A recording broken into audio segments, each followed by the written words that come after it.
Hello everyone, in today's video I'm going to show you how to download and install Rocket League in your laptop or PC, and this method works for both Windows 10 and 11. So first you are going to launch your browser, any browser that you are using. In my case I'm using Google Chrome, and then in the search bar you are going to type Epic Games.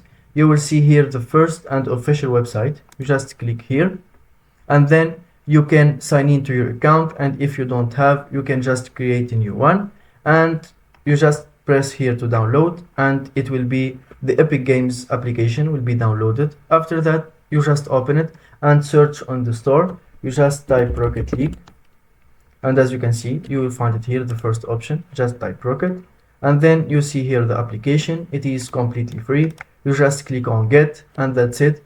The game will start downloading, and once it finishes, it is done and ready to use. You can just launch it and play the game as you want.